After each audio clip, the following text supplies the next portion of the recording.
ladies and gentlemen, our first dungeon, 5-man style. Oh yes, we've talked about this a hell of a lot.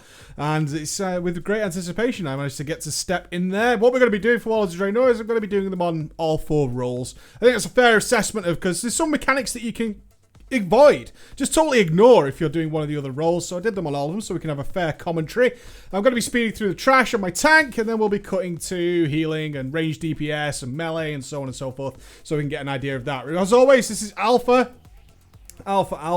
These are the early dungeons, the early one, level 90 accessible dungeon, so we don't expect super levels of difficulty in here. What we do expect is a change from what we saw in Mr. Pandaria, which was dull, standard. Is that the case? Well, firstly, the aesthetic is pretty lackluster, actually. I was disappointed in seeing that it was, again, a Blackrock dungeon, very similar to Kata, which kicks off with a Blackrock dungeon as well. If you've seen a Blackrock dungeon, you've seen them all, these ogre-filled tunnels. I don't find them interesting. I don't find them particularly enjoyable, new and interesting. If I'm looking at something like Nagrand, where we went underwater, that had a really substantial feel to it.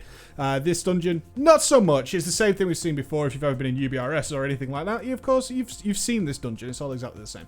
There are some opportunities then to be a bit of a baller. Yes, there are, and I love that, because that's where I can really sort of demonstrate things to you guys. I'm looking forward to the heroics, especially, of where you can actually make sure your groups are far more successful if you're aware of what's going on. So in terms of the trash, few things to be watching out for, guys, which will make you a little bit better. Obviously, you're not really going to wipe in this dungeon, so don't be expecting that, but we are looking again towards heroic difficulty.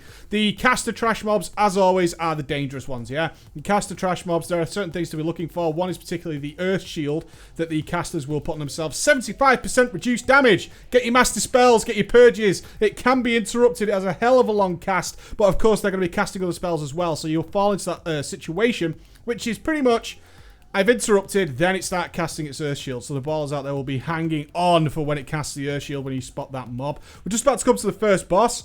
This first boss, I would say, is the weakest, but also the most potentially dangerous boss when we get into the heroic mode. I checked a few of the achievements and stuff. This guy could be a fucking nightmare. He's very basic. He's got a standard sort of AoE pulse, which is going to do some damage. He's also got a targeted spell, which you can clearly see which direction he's going in. It's any one of 360 degrees. Doesn't target a person. You can see he turns towards me there, but he does actually target. Maybe he targets ranged. I don't know. Most of the time, I actually saw him casting into the distance there. What he does have is these ads. Now, these ads are really easily killable if your tank's on the fucking case. As you can see on the range DPS, the tank was not on the case. They can be taunted. They can be get aggro on. They can be gathered. So if you're doing Blade Storm and AoE as a Death Knight, you're going to have a fucking whale of a time with these ones. Other than that, you're going to be looking to your range like this. This is the best way you can help, is to kill these ads. You can see your tank is getting aggro on them eventually, but you can be looking for that. The healing. Healing's in such a weird place right now, guys. I've got to say, I'm watching the healing with bated breath. You have basically infinite mana. You can spam. The problem is with healing is it's very slow, and this fight's damage does eventually mount up, especially on these pre-made characters. Could be different with a lot of gear, so you can fall behind.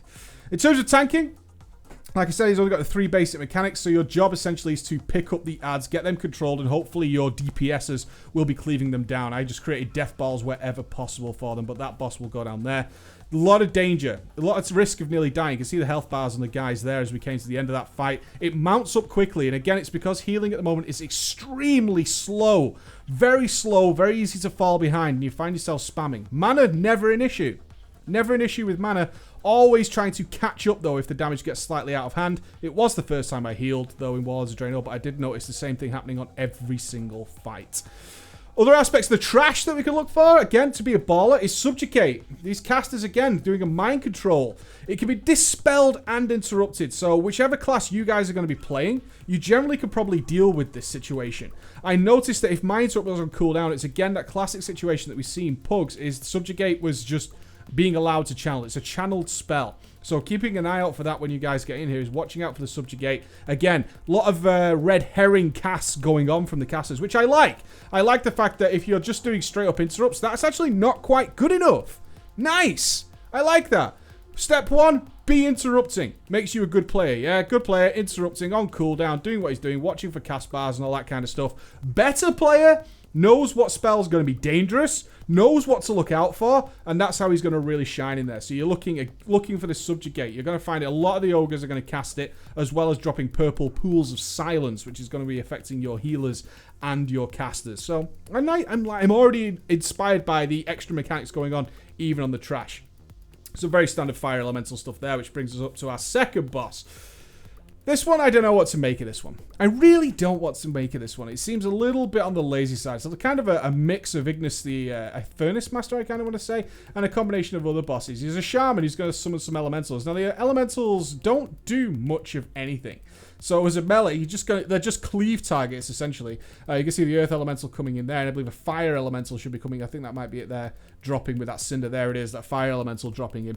He can be interrupted, of course. Nearly enough, every single mob in here, besides the bosses themselves, near enough every single mob can, in fact, be completely CC'd, which I found rather interesting, is that you can stun them, no problem. As a ranged DPS, you've got a really easy life here, a particularly easy life. You can see there's some fire on the floor, which is just... You know, if you can't get out of that, you're in a bad time. You can see it there. It's plain as fucking day. Other than that, you're just going to be cheesing DPS. That's all I was doing, was just fucking dotting and multi-dotting and having a whale of a time with it. Moving away from fire. Nothing to worry about. No silence effects. You have, of course, got a silence or an interrupt as a range. Then use it. It's always nice just to reduce that incoming damage. But it's not going to cause you any trouble, especially on normal. So it goes into this phase. Then you're actually going to get the big dude.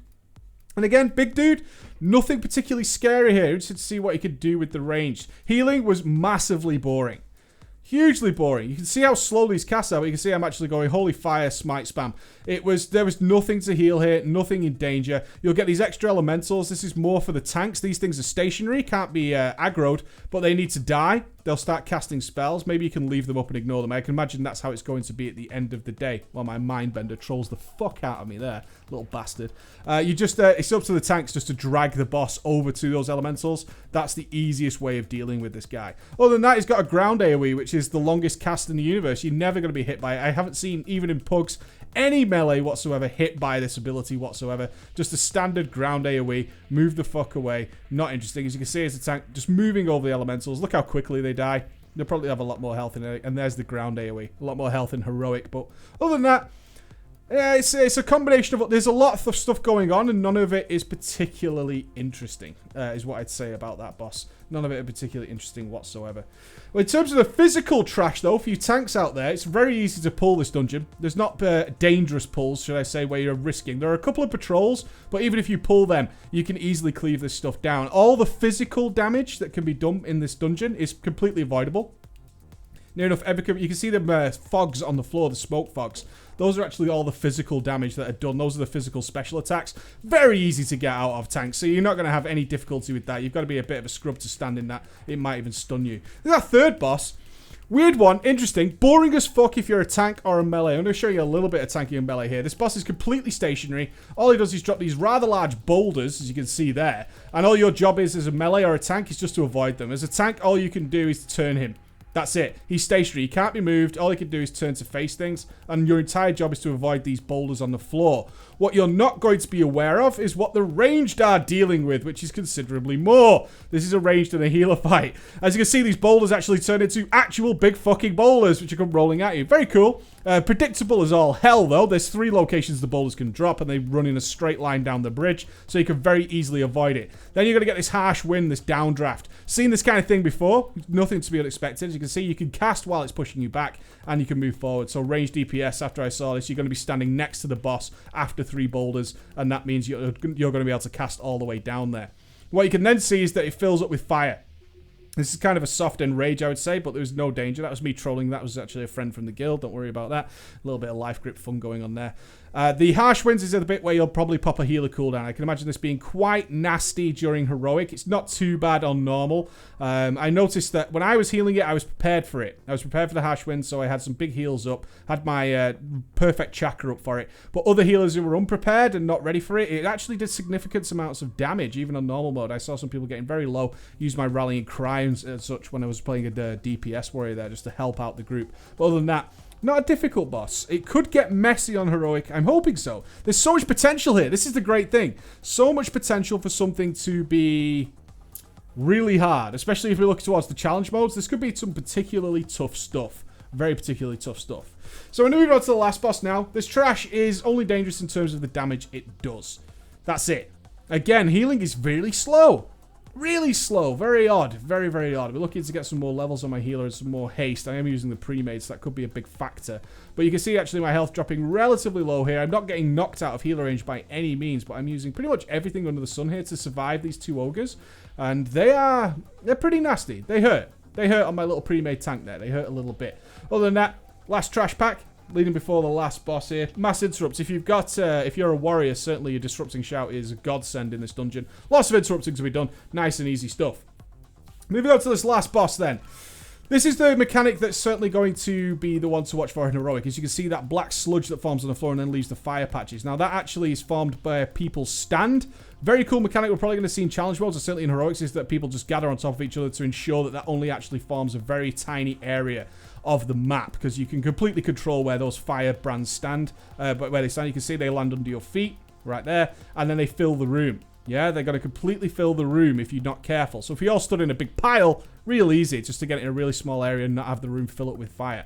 Other than that, it's very similar to, I believe it was either Valiona or Thoralion in Grim Batal. Same sort of mechanic where we're going to get this elemental, but Blizzard's been a little bit kind and just made it go towards a furnace. Now, I couldn't tell you what happens if it gets to the furnace because they have absolutely no health whatsoever. They're not dangerous to melee, which is cool. They're no longer dangerous to melee. They just target the furnace and off they go. Again, healer style, nothing much going on at all in this fight. I was DPS for the majority. I was just actually DPSing these elementals and helping them go down. The big mechanic seems to be controlling the fire. Certainly going to be playing some kind of a part in Heroic or Challenge mode. My overall conclusion of this dungeon is, alright. It's alright. It'll do. There's a big potential here. It's nice to see a lot of interesting mechanics going on. A lot of change from what we saw in Mists of Pandaria. There's far more dangerous things. There is a risk of dying in here. Alpha does generally contain generally better players in the queuing system than you would see on live. So, yeah. Really kind of okay. Kind of alright. It's a little bit boring in terms of its looks, I think. But mechanics-wise, not too fucking shabby. Pretty impressed. Alright, guys. That's your first dungeon. I hope you like this style. Let me know. Bye.